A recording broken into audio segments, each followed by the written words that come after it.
Muy buenas noches con todos. Agradezco la amable introducción y también la invitación del programa de maestría en gestión minera para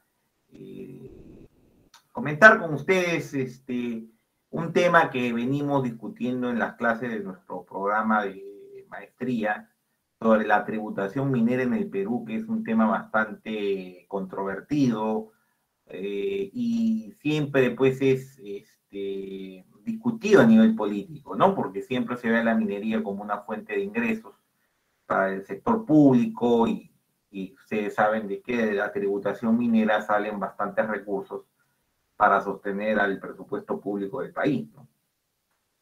Además que el sector minero tiene una participación clave en la generación de recursos de canon para las regiones, ¿no? Entonces el tema viene siempre muy discutido, tanto a nivel político como a nivel técnico, ¿no?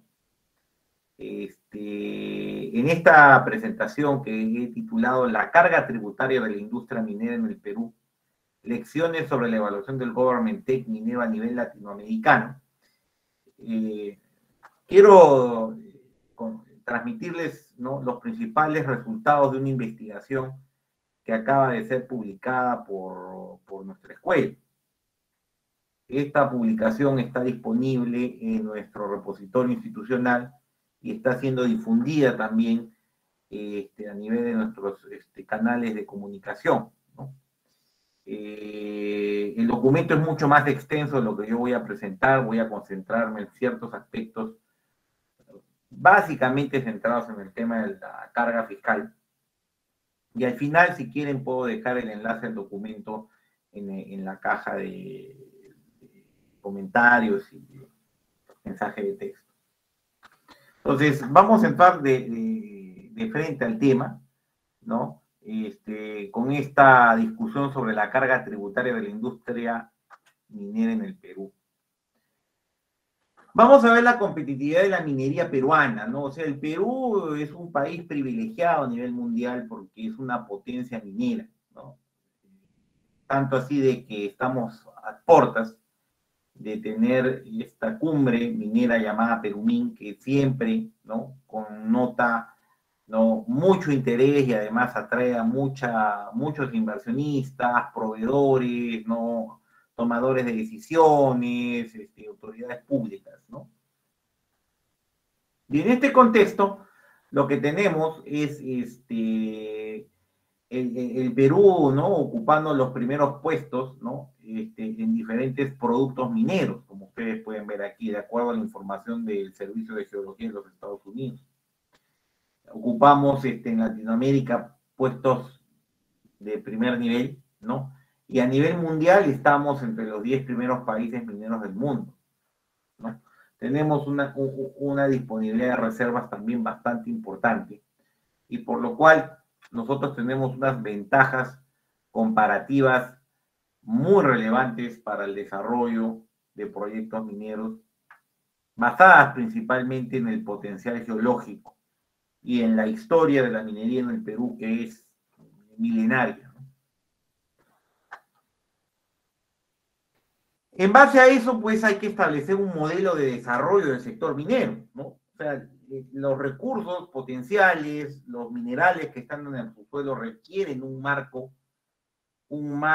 jurídico, un marco institucional que permita el desarrollo de la inversión.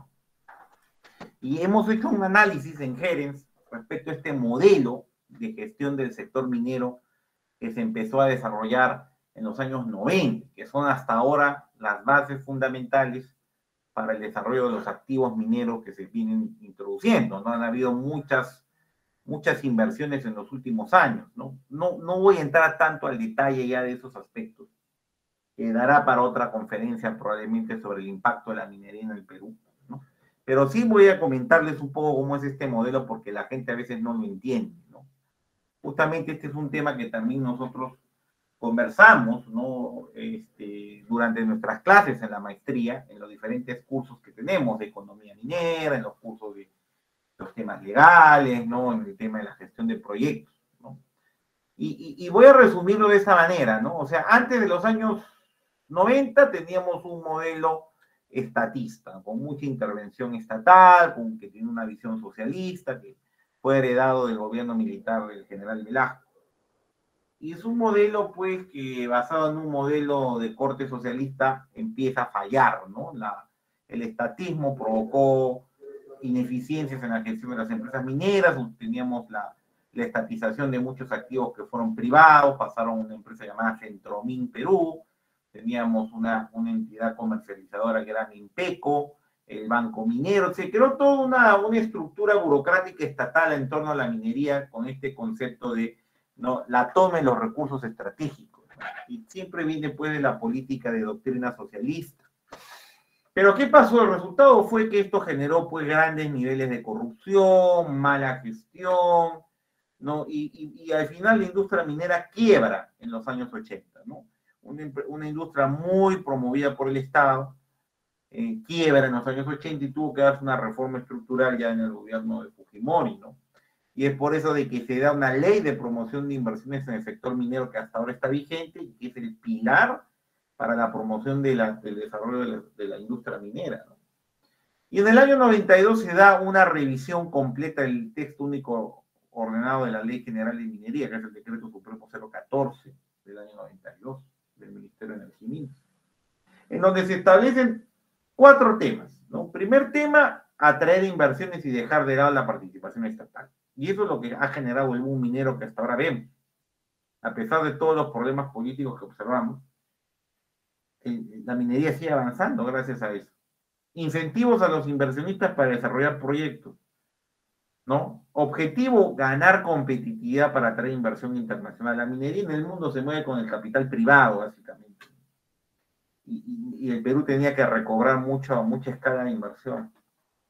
Y diferentes contratos de estabilidad tributaria también para anclar las expectativas contractuales en una relación Estado-empresa en donde se controle el problema del oportunismo político, porque la experiencia de las expropiaciones de activos que se dieron en el gobierno militar, y no solamente en el sector minero, acuérdense que se estatizaron los activos petroleros, se estatizó la prensa y los medios de comunicación, entonces ante ese fantasma, de esa amenaza de expropiación, es que se establece el régimen de estabilidad tributaria, estabilidad contractual, ¿no? Es por esa razón. Y hasta ahora tenemos el problema, ¿no? O sea, los inversionistas están siempre enfrentando los vaivenes del quehacer político y siempre aparece la amenaza de la expropiación o estatización de minas, activos. El año pasado y este año hemos tenido 2 grandes amenazas en la región de expropiación, ¿no? El propio gobierno del Perú amenaza a la expropiación de los lotes de Camisea, ¿no? Con una carta que dirige el ex primer ministro Bellido al consorcio Camisea para expropiarlo o no, o renegociar el contrato que tienen ellos. Y últimamente en la Asamblea Constituyente chilena también se estableció ¿no? Una propuesta constitucional para estatizar todos los activos privados que habían en Chile, ¿no? Entonces ustedes se darán cuenta que el tema de la estatización está, el riesgo de expropiación está más vivo que nunca. Y acaba de ser rechazada esta iniciativa constitucional de la expropiación de activos mineros y que todos estos activos pasen a Codelco, ¿no? Como empresa estatal chilena. Entonces, como le digo, la corriente estatizadora, ahora entiendo yo que en el caso del gobierno del presidente Petro también se está hablando de la democratización de los recursos minerales. ¿Qué significa eso? Probablemente una estatización encubierta, ¿no? Así que, por eso es que en el Perú se puso estas cláusulas, no se puso porque el Perú fuera neoliberal, ¿no? Y todas estas visiones ideológicas que a veces se cuentan, ¿no? Se puso para garantizar la inversión y poder desarrollar los proyectos. Lo que pasa es que la gente ahora, quizás los más jóvenes, ¿no? O la gente que no habla con evidencias científicas o académicas, que no se basan en visiones ideológicas, no entienden este tema, ¿no? Y atacan el modelo. Hay un ataque constante al modelo que ha generado el desarrollo minero y también el apalancamiento del desarrollo en el Perú, ¿no? Y ahí, ¿no?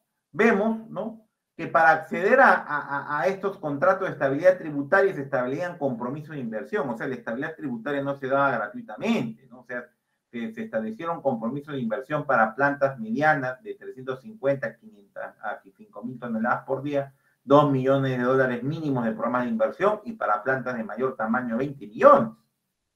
¿Y qué provocó este cambio de modelo? Provocó que el Estado peruano firmara 22 convenios de estabilidad tributaria por 3.900 millones de dólares. Una cifra récord en la industria minera para esa época, ¿se dan cuenta?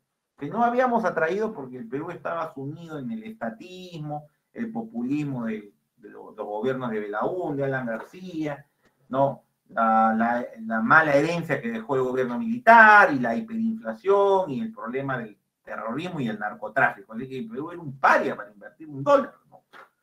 Esperemos que no nos volvamos otra vez un paria, porque ahora yo veo todo este tema como si fuera un asunto que estamos regresando en el pasado, ¿no? Dedicar el desarrollo, el Fondo Monetario, que han revisado el marco tributario peruano, que ese es un gran atractivo, ¿no?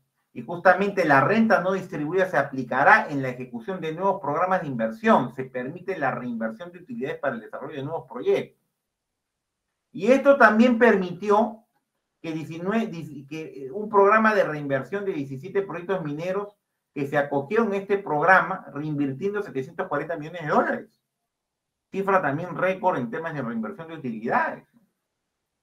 Entonces, el decreto legislativo 708 impulsa la competitividad internacional de las empresas mineras y le permite dar garantías a la inversión y modernización del régimen de concesión minera, ¿no? Y además se establecieron medidas para la devolución del IGB, ¿no? Por concepto de adquisición de bienes y servicios en la etapa de inversión, y también se estableció que los gastos de prospección y exploración podían ser deducibles. Entonces, se dio un marco muy promotor para cambiarle la cara al sector minero, ¿no? Y se establecieron también, como les comentaba, ¿no? Ciertas disposiciones específicas en este marco jurídico y institucional, ¿no? A través de la Ley de Promoción de Inversiones en el Sector Minero, que comentaba, la Ley General de Minería, la Ley Marco para el Crecimiento de la Inversión Privada y la propia Constitución Política después salió en el año 93. Y acá tenemos, ¿no? Los artículos, ¿no? Que nos permiten sostener las bases fundamentales del modelo, ¿no? Que después ya determinan cómo se va a configurar el sistema tributario minero. La estabilidad jurídica, el enfoque de contratos ley, que brinda garantías y seguridades ante el riesgo de expropiación, ¿no? La estabilidad tributaria y la estabilidad regulatoria, ¿no? Son varios elementos que son claves. La estabilidad jurídica es importante porque eso permite que las inversiones mineras no se vean afectadas por cambios inesperados respecto a aspectos regulatorios, ni al régimen tributario, ni al tema político, ¿no? Porque si hay una mina que es expropiada, esta mina está protegida por la Constitución, que garantiza de que se pague el justiprecio antes de las 48 horas, y además los contratos de concesión minera se amparan también en tratados internacionales de protección de inversión. Perú ha suscrito ya posteriormente a la adopción de este marco varios TLCs, ¿no? Y eso permite, ¿no? Permite también la protección a través del arbitraje internacional, ¿no? Justamente hace poco pues se conoció que uno de estos casos, ¿no? Que fue bien mediático, cuando Alan García retira una concesión al final de su gobierno del año 2012, 11, a la concesión de la mina Santa Ana, ¿no? El Perú ha perdido ese caso y ha tenido que indemnizar por más de 30 millones de dólares a la minera Berkeley por esa expropiación. Entonces el tema justamente se hace para evitar estos oportunismos políticos, ¿no?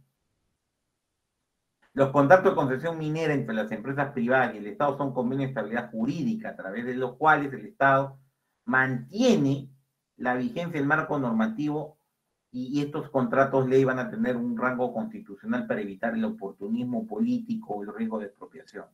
Y además también, como les comentaba, se establecen cláusulas arbitrales para que se evite, digamos, para que se pueda recurrir a una sede arbitral en donde puedan reclamar daños y perjuicios o ver el tema de cualquier modificación unilateral, ¿no? ¿Ya? Entonces, básicamente este es el modelo que ha hecho el milagro económico minero peruano, ¿no? O sea, Hay mucho más que hablar sobre el modelo, pero vamos a resumir eso porque tenemos poco tiempo. ¿Ya?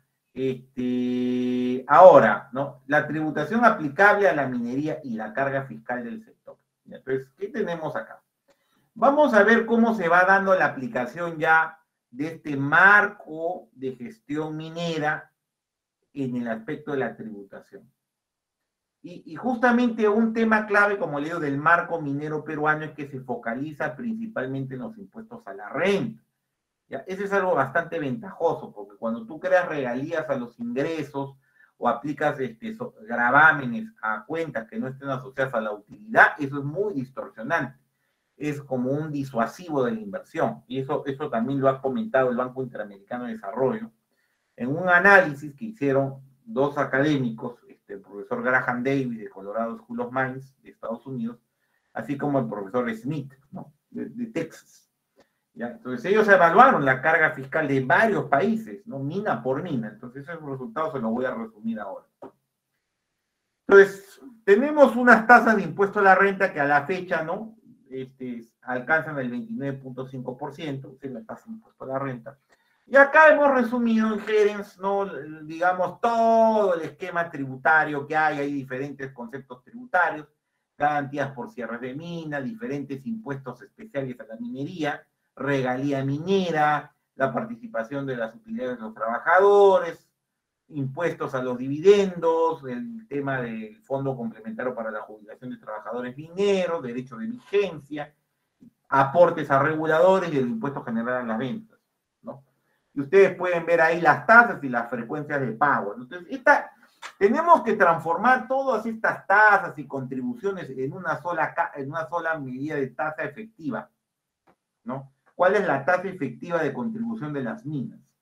Entonces, lo que hacemos en el estudio es, calculamos la tasa efectiva, que llamamos la tasa de carga fiscal o el government take, ¿no? Todas estas tasas, ustedes se darán cuenta, aplican a diferentes conceptos, ¿no? Y es algo bastante complejo de resumir, ¿no? O sea, no es tan fácil saber cuánto es lo que efectivamente una mina paga. ¿Se dan cuenta? Entonces, lo que hemos hecho en el trabajo es transformar esta multiplicidad de tasas en una sola tasa efectiva. Lo que le llamamos en economía la tasa marginal efectiva del impuesto a la renta. Entonces, todo esto es la carga fiscal del sector, como les digo. Entonces, vamos a hacer ahora cómo calculamos en Gerens esa carga, ¿no? Hay que correr un modelo de flujo de caja, tema que también estudiamos en la maestría en gestión minera, cómo construir los modelos de flujo de caja y cómo evaluar los proyectos mineros. Bueno, eso tenemos que hacer. ¿Ya? Y ese es el ejercicio que hemos hecho, ¿no? Una constitución de un modelo de flujo de caja, ¿no? Para poder calcular la tasa efectiva, ¿no?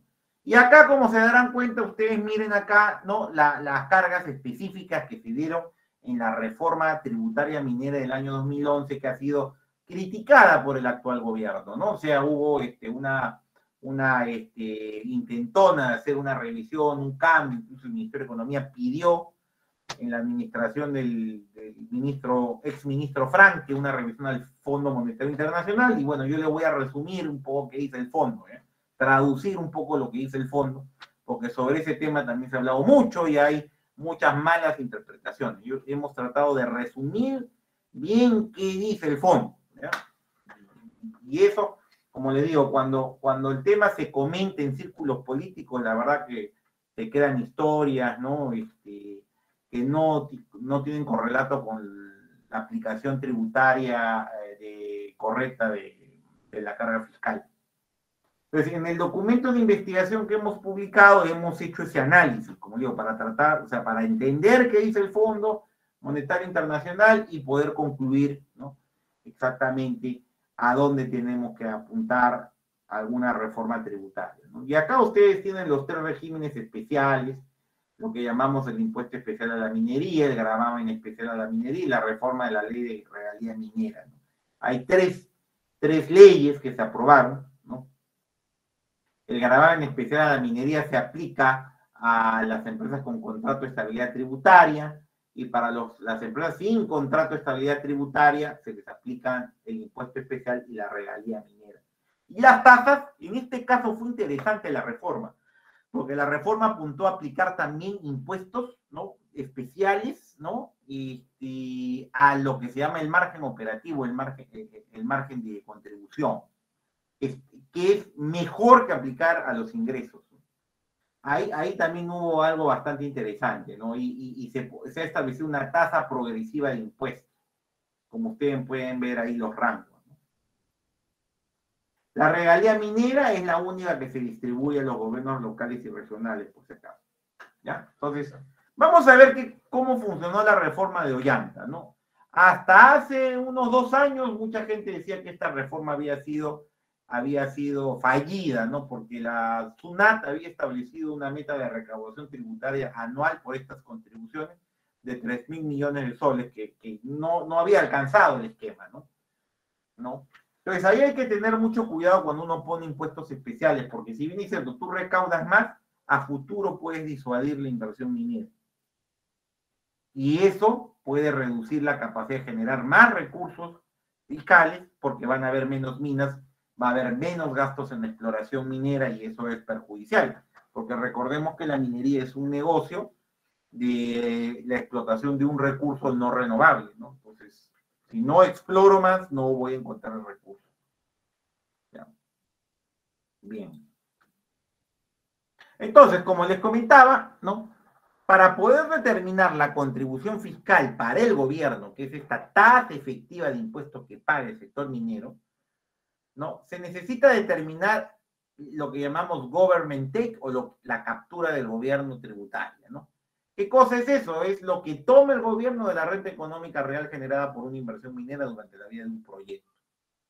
¿Ya? Sin embargo, hay que tener en cuenta que una carga fiscal elevada no significa que las cosas están bien. ¿Por qué? Porque sabemos por la economía pública, que es un campo de investigación dentro de la ciencia económica, que los impuestos generan distorsiones. O sea, cuando tú pones un impuesto, cambias el comportamiento de la gente.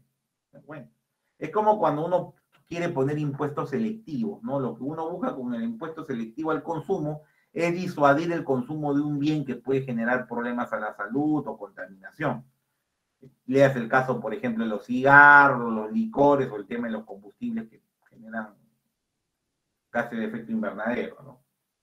Entonces, si ponemos una tasa muy alta, la recaudación tributaria puede ser menor a futuro, ¿no? Vamos a ver eso con un concepto que se estudia en economía pública posteriormente.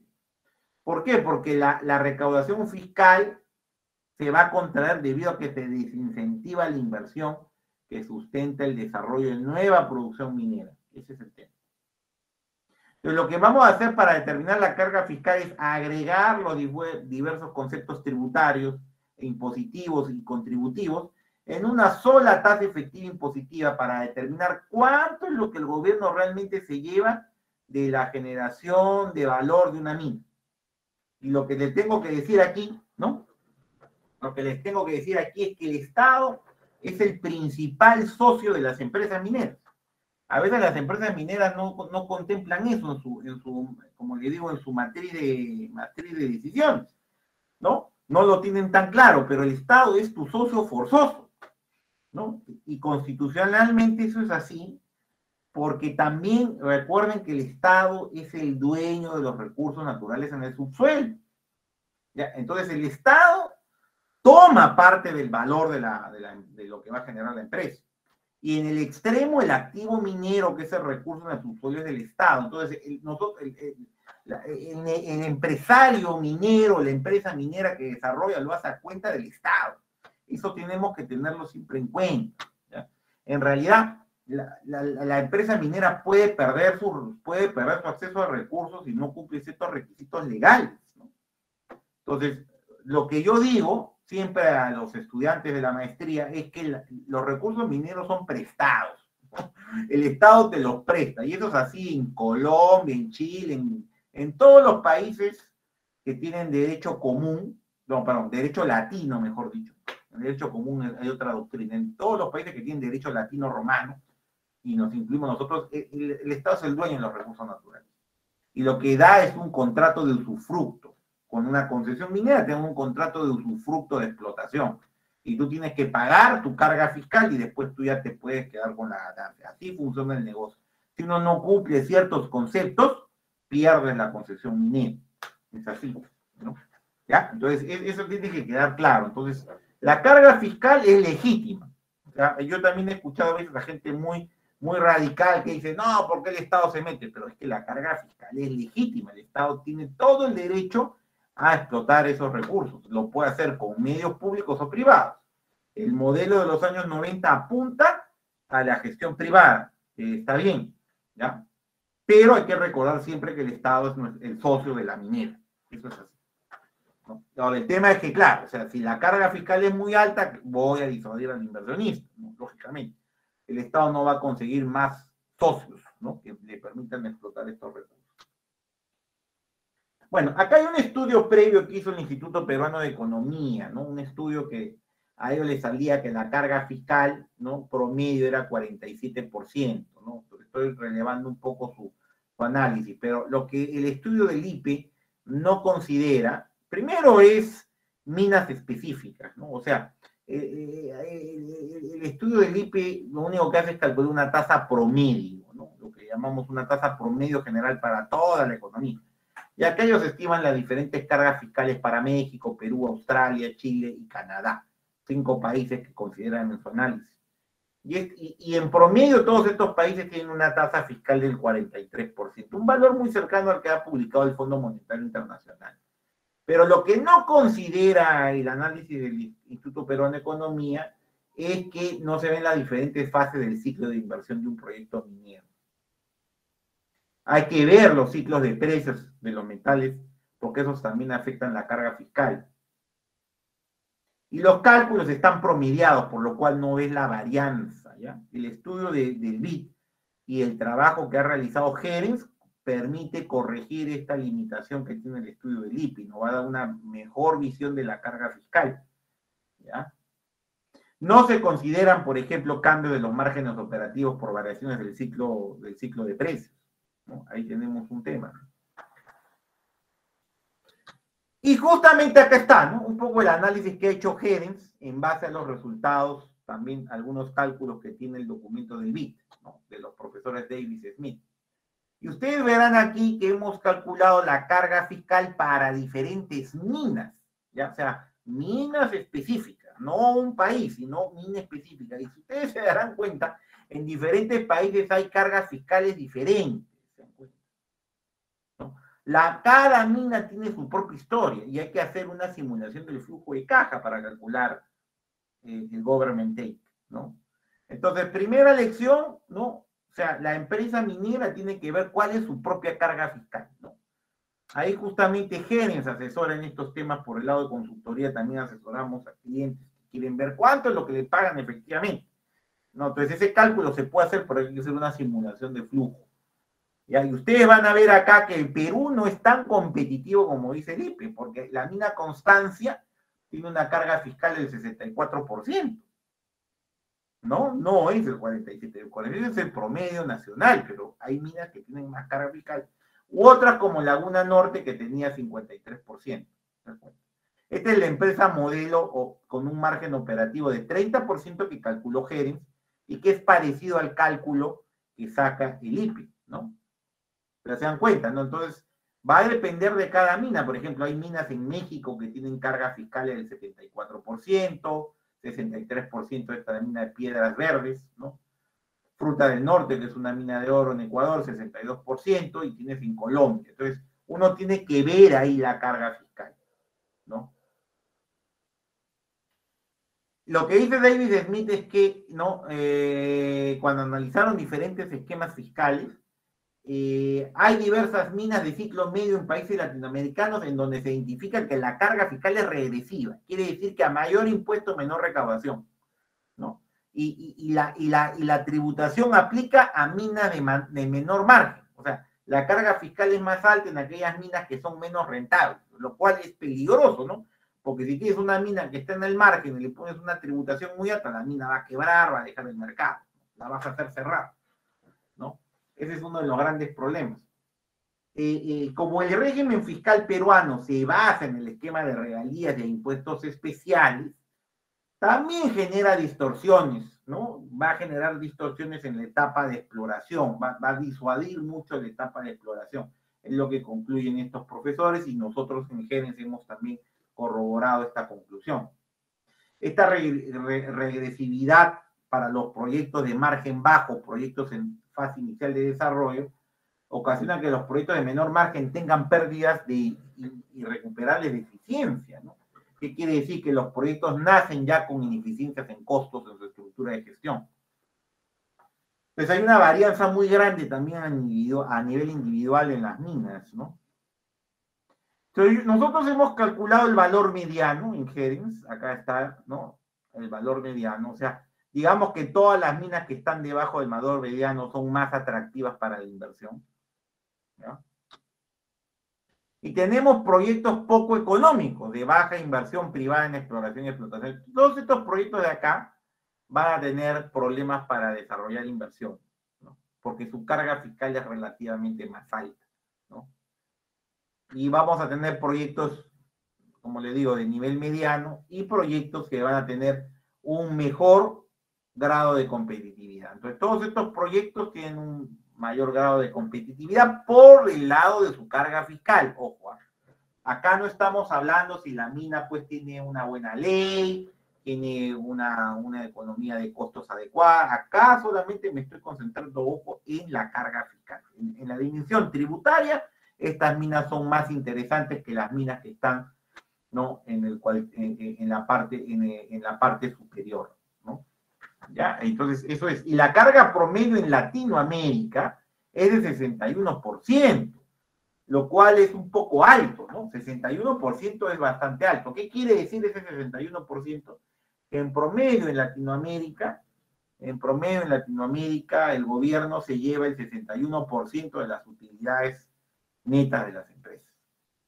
Después de haber hecho todos los ajustes, de todo el valor de la que genera la mina, el 61% se lo lleva el Estado.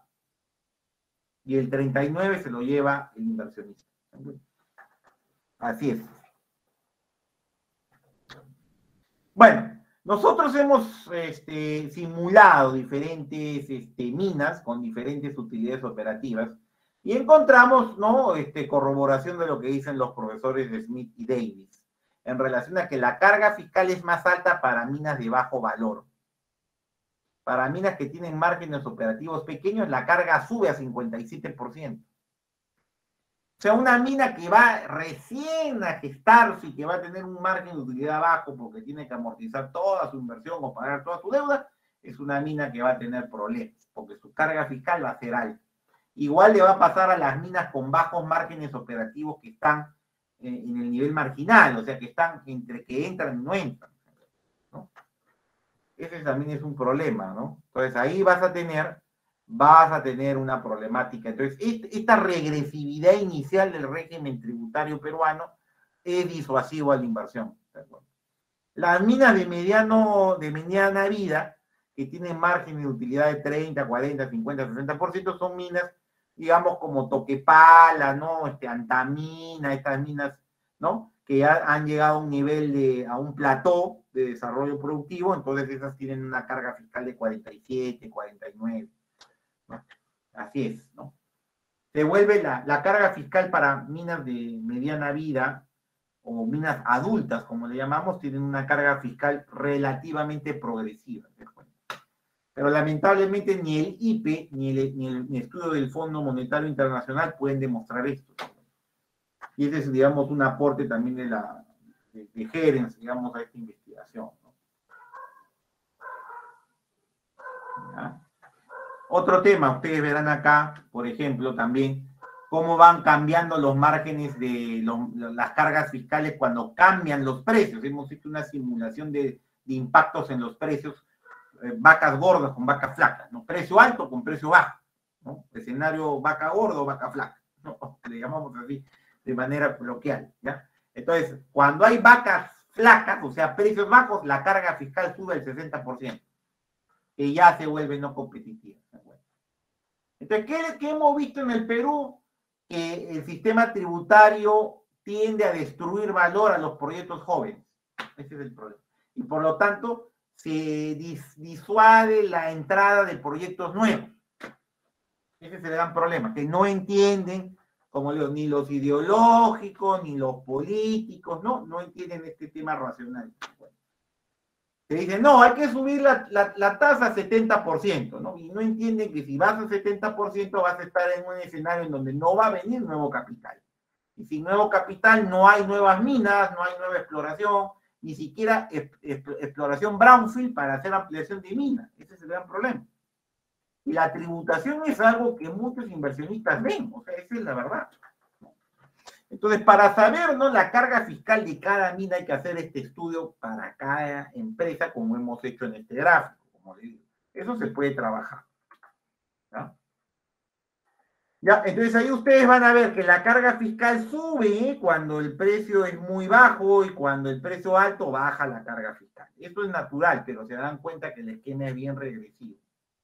Esa es, digamos, la demostración un poco también de la premisa que habían lanzado en el BIT, ¿no? ¿Ya? Y ahí está, digamos, la evaluación. Ahora, ¿qué cosa exactamente dijo el Fondo Monetario Internacional ante la consulta del Ministerio de Economía y Finanzas cuando se planteó hacer la reforma tributaria minera el año pasado y a principios de este año? Que tanto se hablaba de quitarle más dinero a las mineras, ¿ya?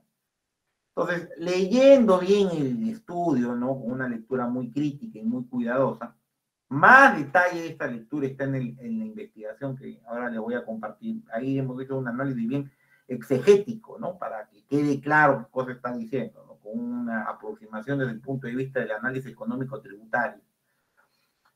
¿Qué cosa es el fondo? Hace una evaluación promedio de la carga fiscal. Eso para empezar, no hace lo que ha hecho Helms, es una evaluación promedio, ¿ya? Y se compara el Perú con un proyecto minero representativo, o sea, como digo, un proyecto promedio, ¿no? En base a ese análisis, y solamente se hace para la minería del cobre, por si acaso no se ve oro y otros metales, solo para el cobre se ve que el Fondo Monetario concluye que el régimen fiscal vigente en el Perú es competitivo, ¿ya?, principalmente por el uso de gravámenes específicos a las utilidades. En ese tema, tanto el BID como el Fondo Monetario Internacional coinciden en que el esquema tributario tiene que enfocarse en las utilidades. Eso está perfecto. Ahora, me da la impresión que ellos han subestimado un poco la carga fiscal. Como digo, ellos es una mina modelo, un 41.7%. Si tú le agregas la participación de trabajadores, que es un elemento también a considerar, va al 43.1%, ¿no? Entonces, este porcentaje de la carga fiscal calculado por el Fondo Monetario es muy conservador, como le digo, porque considera un proyecto modelo y no ve un proyecto en diferentes fases de su vida, ¿no? ¿Ya?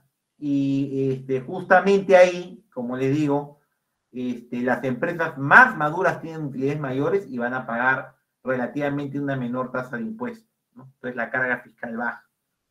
Entonces, un poco que la conclusión de todo esto es: tenemos que generar un esquema tributario adaptativo que dé más beneficios a la entrada de nuevos proyectos, y cuando estos proyectos llegan a una madurez, digamos, productiva, que habrá que determinar parámetros o criterios para determinar cuándo el proyecto llega a su plató, se le puede aplicar ya toda la carga fiscal completa.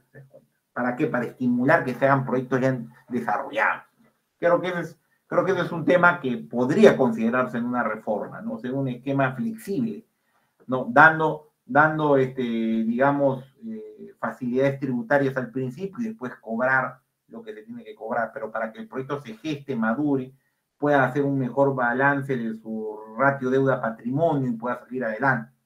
Considerando también, ¿no?, estimados asistentes, que hay un gran problema vinculado a los conflictos sociales, la escasez hídrica y otros elementos que afectan, otros factores de riesgo que afectan al desarrollo de proyectos mineros. Entonces, para resumir, la carga fiscal tributaria en el Perú es mediana para Latinoamérica, perdón, no para Perú, para Latinoamérica es 57%, ¿no? La carga tributaria por una operación minera peruana al inicio de su vida útil con un margen operativo bajo es entre 55 y 59%. Es una carga fiscal gigantesca.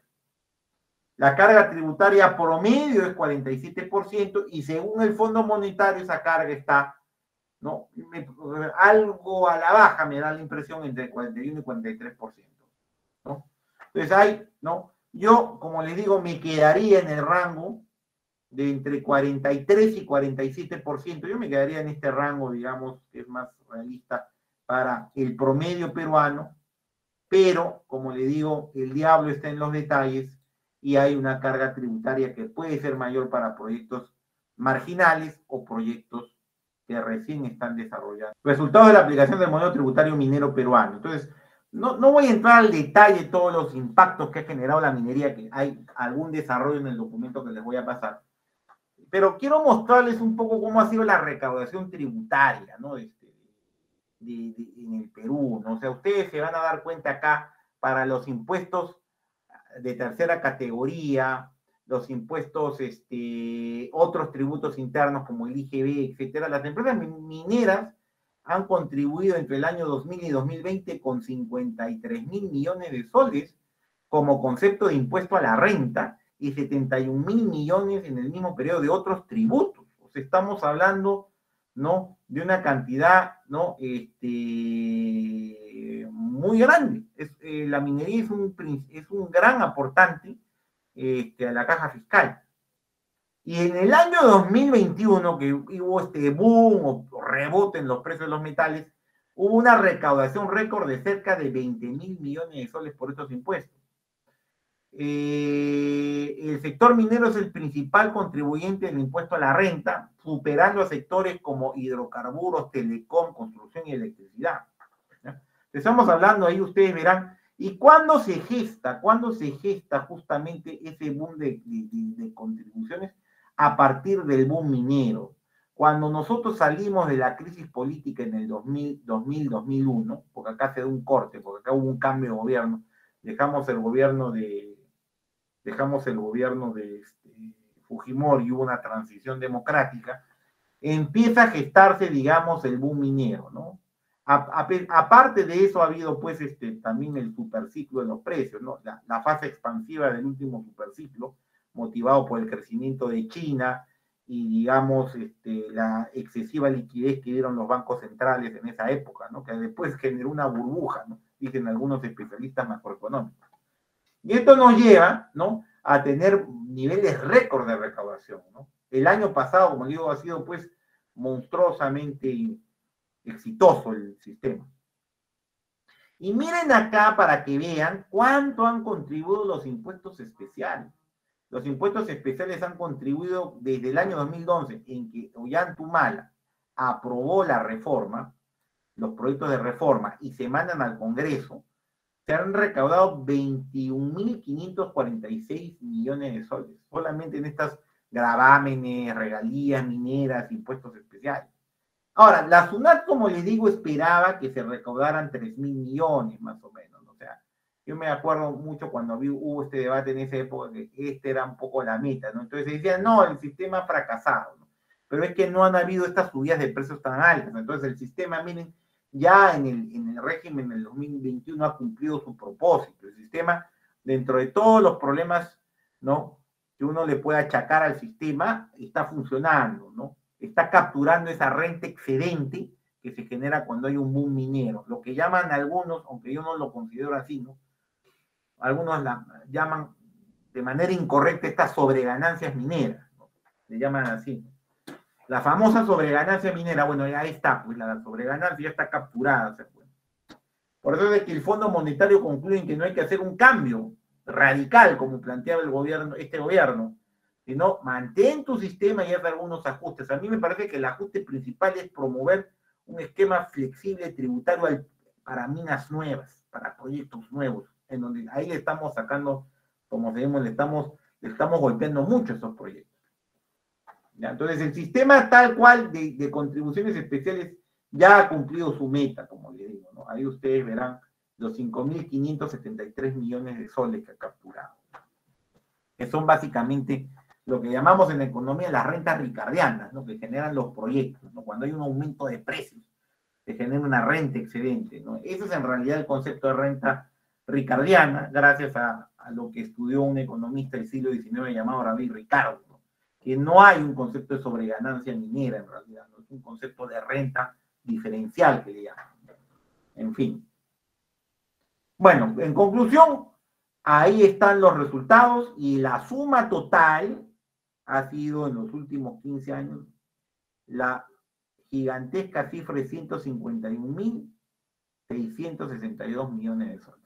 Para que tengan ustedes una idea, ¿no? De la cantidad de recursos que ha tenido el Estado, ¿no? Para financiar un montón de la función salud, la función educación, el canon, un montón de dinero.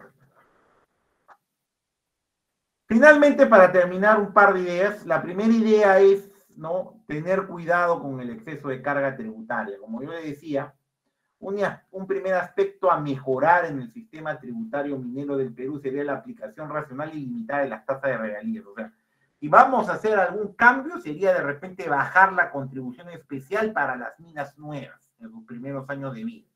Eso a mí me parece que ayudaría, ¿no? Estos impuestos especiales, adaptarlos a las minas nuevas que los primeros 5 años, por ejemplo, ¿no? Bajarles sus tasas, ¿no? Para que no tengan tanto impacto y mejorar la progresividad del sistema tributario.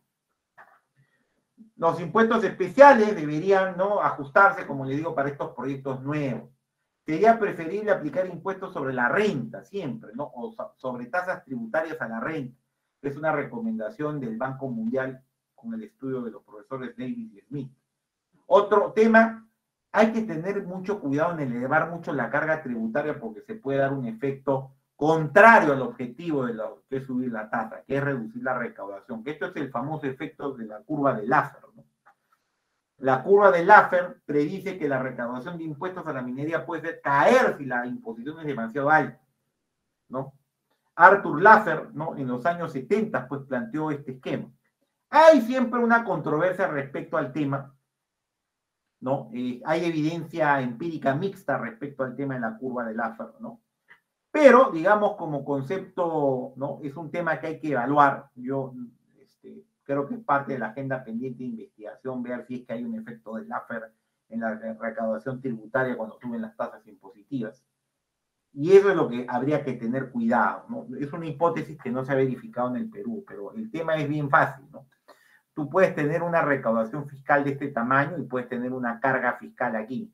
Entonces, lo que dice el economista Laffer es que hay una curva de este tipo, que a medida que aumenta la recaudación, aumenta la tasa de recaudación fiscal, cae lo que el Estado capta de tributos. Entonces, justamente lo que se dice es buscar una tasa óptima, una carga fiscal óptima que maximice la recaudación minera. Como les digo, mi opinión, ¿no?, después de haber investigado este tema a profundidad y habiendo leído varios documentos sobre el tema, incluidos los estudios del Fondo Monetario y el BIC, es que la carga fiscal para las minas no debe pasar más allá del 50%. Yo diría, ¿no?, que el 47% que estimamos con un margen operativo de 30% es una carga razonable. Me parece que aquí hay otro economista que ha hablado del tema, que es James Otto, ¿no?, que antes era profesor de la Colorado School of Mines de los Estados Unidos, que también coincide en ese rango, ¿no? Si uno sube mucho la carga, podría darse ese efecto. Hay publicaciones del profesor Otto al respecto también, que explican un poco este tema. ¿Ya? Entonces, no, puedes tener una tasa baja, recaudación no óptima, o una tasa muy alta de desincentivos a la inversión, que eso es lo que a mí me preocupa, ¿no? Porque podríamos estar matando la gallina en los huevos de oro, literalmente, con el tema del aumento de la tasa de carga fiscal. Y bien, un tema final que quiero dejar, no voy a entrar más en este tema porque no ha sido materia de esta conferencia auspiciada por la maestría en gestión minera, hablar del tema social, ¿no? Yo creo que hay un tema social que hay que considerar, ¿no? Ustedes saben que la ONU ha publicado los famosos Objetivos de Desarrollo Sostenible, que están resumidos aquí, que son los que aplican a las industrias extractivas, ¿no? El tema, por ejemplo, de energía asequible, trabajo decente, acción por el clima, industria, innovación, infraestructura, etcétera, son ODS vinculados a la actividad minera. Y el cumplimiento de estos ODS puede permitir un desarrollo sostenible para nuestras comunidades y también para la economía peruana y el propio sector minero. Entonces, se tiene que utilizar el aporte fiscal de la minería que les he mostrado, que ha alcanzado los más de 150.000 millones de soles, para el fomento del desarrollo económico local y regional, ¿no? Y es justamente ahí donde hay una agenda pendiente de trabajo a nivel institucional para el desarrollo de un nuevo marco que nos permita gestionar este tema del desarrollo regional y local, ¿no? Fomentar los encadenamientos productivos y desarrollar a las comunidades, protegiendo los ecosistemas. Yo creo que hay bastante que hacer todavía por parte del Estado y ese es un tema pendiente. Muy bien, Mariluz, eso es todo lo que yo tenía programado para esta presentación. Muchas gracias, Arturo.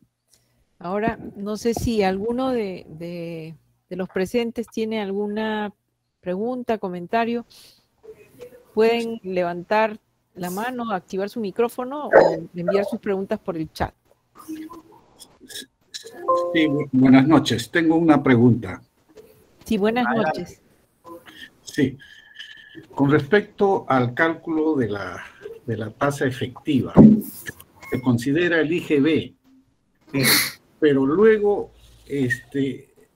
se devuelve el IGB. ¿Por qué considerar el IGB?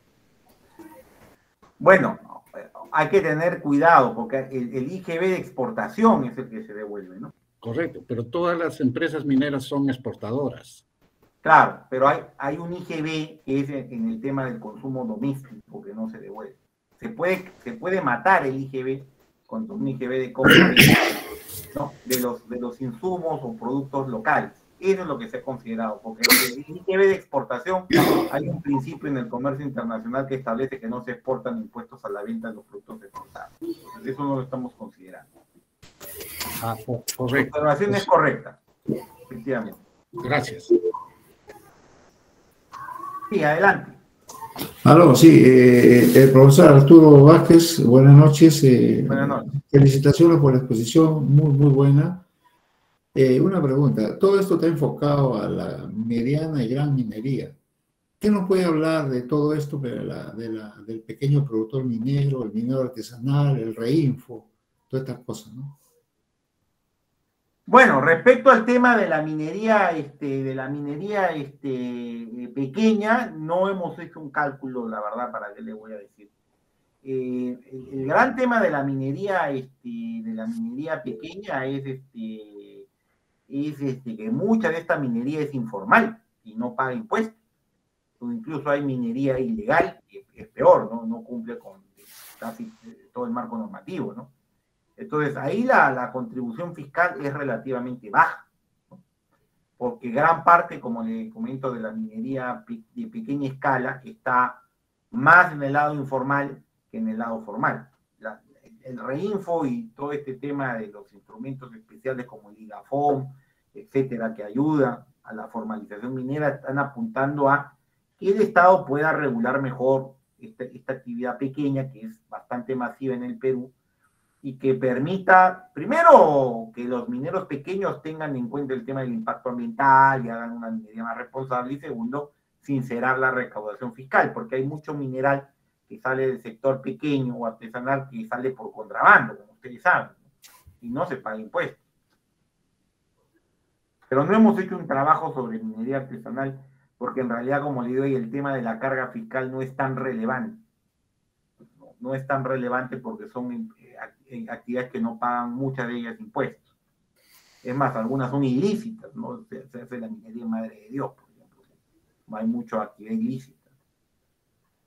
Lo que pasa que para los pequeños productores mineros y la minería artesanal, es un mundo muy complejo, hay que estar metido en ellos operativamente, estudiar el sector de adentro, y uno se va a encontrar con cada caso que realmente genera, sumando todo a nivel nacional, genera mucho dinero, ¿no? Lo que pasa es que no existe, pues, una voluntad de en el Estado de estudiar a conciencia y según eso aplicar los incentivos, las medidas tributarias diferenciadas, ¿no? Para que este sector empiece a crecer.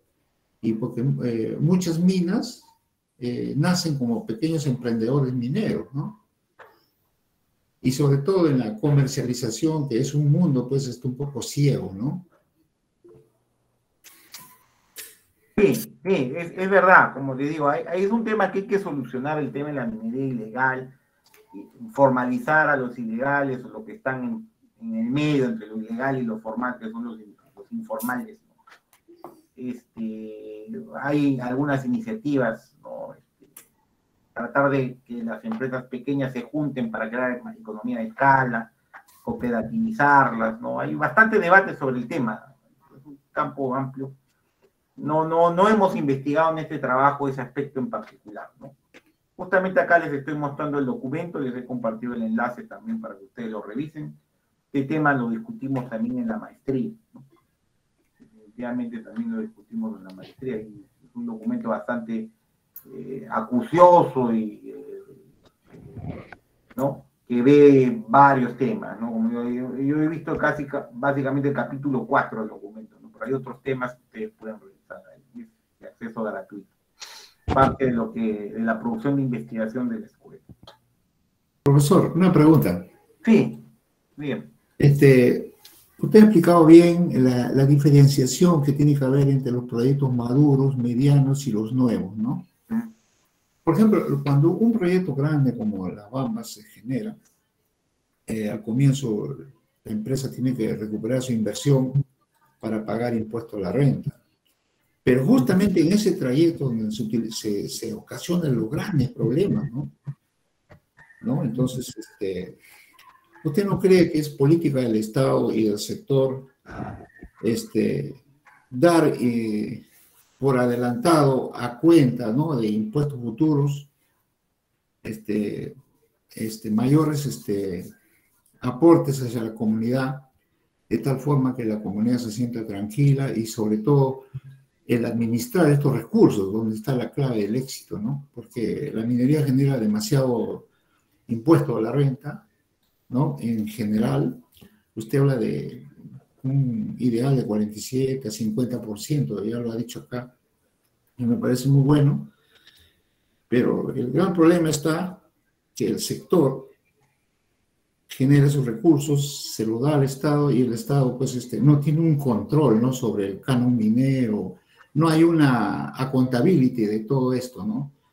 Y entonces es como si la industria genera, le da al Estado, pero al final un poco que no mira para ver cómo se están empleando esos recursos, por lo menos en forma de observador, porque los resultados de una mala gestión del uso de esos recursos va a impactar en la industria.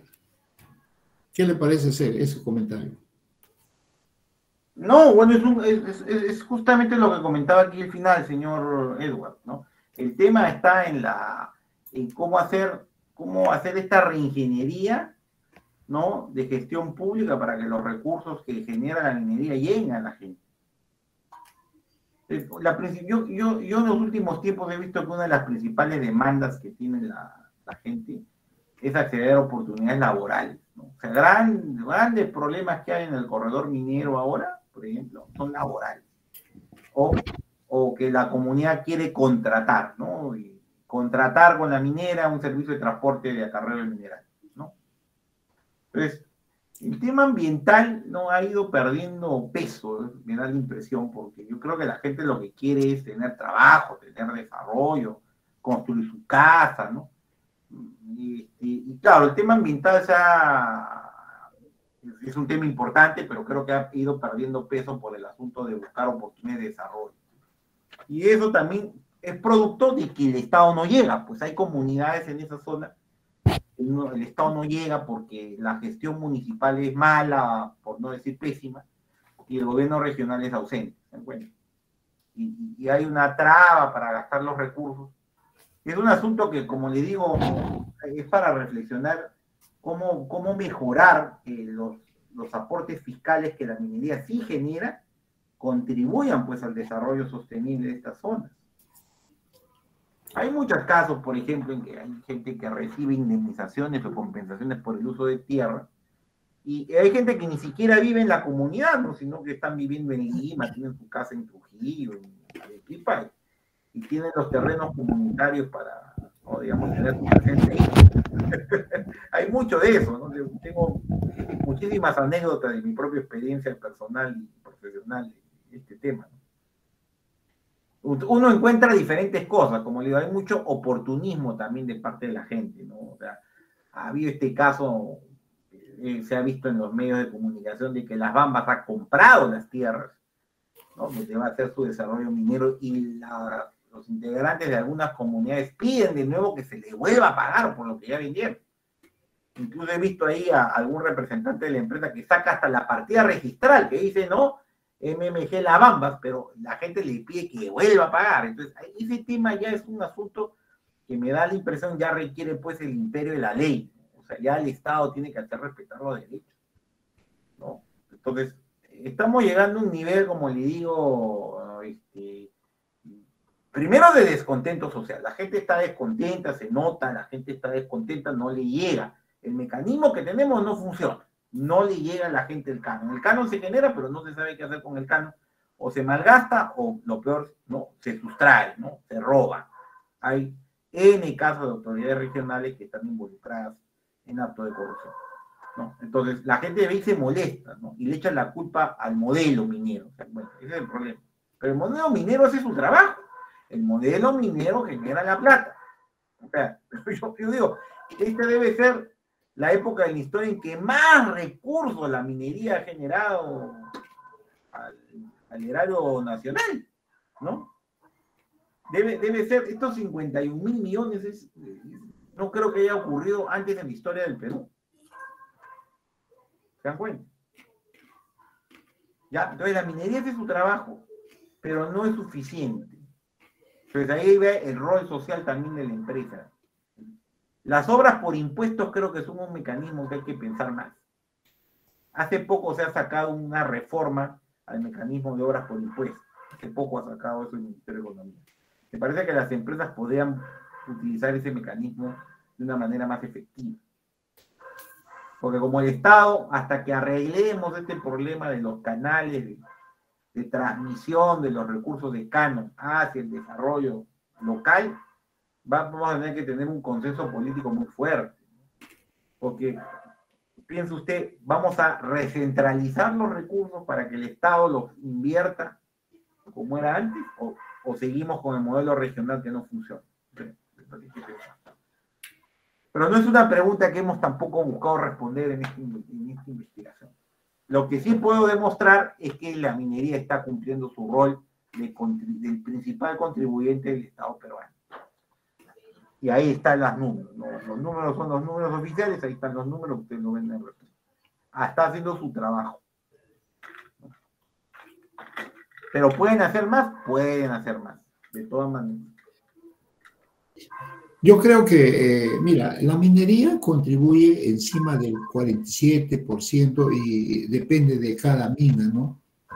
Pero lo que pasa es que hay un relato en la sociedad, ¿no? Los enemigos de la minería, enemigos entre comillas porque se benefician, donde dicen pues, que la minería no aporta nada, destruye todo. Y la verdad es que las personas que conocemos el sector minero y somos mineros, quizás no hacemos la suficiente pedagogía en difundir justamente estas cosas que está diciendo el profesor Arturo, ¿no? Este es un círculo pequeño, ¿no? Yo estoy seguro que los que ingresan a Geren son conocidos, ¿ya? Pero a las personas, ¿cuántos de esta charla debería ser para mucha gente? Mineros, no mineros, universitarios, jóvenes, trabajadores, que se beneficien del sector minero para que sean nuestros aliados, nuestros embajadores, a difundir que eso, lo que dice ese relato no es cierto, pero claro, no llega con la contundencia a la gente, ¿no? Bueno, es que hay narrativa, pues. Yo siempre lo que digo es lo siguiente, una cosa es la narrativa ideológica y otra cosa es la ciencia con evidencia, lo que yo llamo poner el cable a tierra, ¿no? Eso es lo que yo siempre digo. Entonces, a mí me da la impresión, como académico, que la lucha cultural la han ganado los ideológicos sin evidencia, ¿no? Con sus narrativas, ¿no? Toda esta historia, por ejemplo, ¿no? Le voy a dar un ejemplo para ustedes. Se habla mucho del pasado, de los 200 años, ¿no? Se habla hasta de la mita minera, he visto una conferencia de la mita minera, pero la mita minera ya fue más de 300, 400 años, se dan cuenta, ¿no? Ahorita estamos en otro entorno, la minería ya no es de la mita minera, la minería es un negocio globalizado, altamente tecnológico y súper regulado. La minería grande y mediana es bien regulada. En el Perú tiene diferentes capas regulatorias, ¿no? Pero a mí me da la impresión que la lucha cultural, ¿no?, la van ganando los ideológicos, ¿no? Eso es lo que a mí me da la impresión. Y que hay poco trabajo de la industria de fortalecer su brazo académico. Bueno, en otros países, yo he estudiado en la Escuela de Minas de Colorado en los Estados Unidos, debe ser la mejor universidad del mundo en minería ahora. Y yo me recuerdo mucho allá de que los grupos de interés que quieren promover el desarrollo minero aportaban recursos de investigación, ayudaban a financiar a grandes mentes, ¿no?, a tener cátedra y poder contar estas cosas. Uno de estos es el profesor John Tilton, que tenía una cátedra especializada en economía minera, ¿me acuerdo?, ¿no? John Tilton es uno de los más grandes economistas mineros que tenemos, todavía vivo. Pero acá en el Perú, la academia y la empresa están desconectadas, ¿se acuerdan? A nivel del pregrado es una vergüenza, ¿no? Cómo son las facultades de minas, ¿no? Lo que tienen en Estados Unidos con lo que yo veo acá, salvo alguna universidad privada, ¿no? Por ahí que hay un par de universidades, una universidad o dos estatales, el resto es bien lamentable. Y no veo que la industria ponga capital ahí, en crear conocimientos, ¿no? Bueno, la idea justamente de la maestría es promover un debate académico basado en evidencia, con los últimos conocimientos. Y uno de los temas que estamos promoviendo es el tema, por ejemplo, de la evaluación de los costos mineros, que tenemos bastante trabajo en ese campo, el tema finanzas de la minería y el tema tributario minero también lo estamos trabajando con ustedes. Todas esas cosas ustedes se van a, si les interesa la maestría, se van a beneficiar de todas maneras, ¿no? Las clases tienen buenos profesores, muy buenos profesores. Bien. Gracias. Muy bien. Gracias.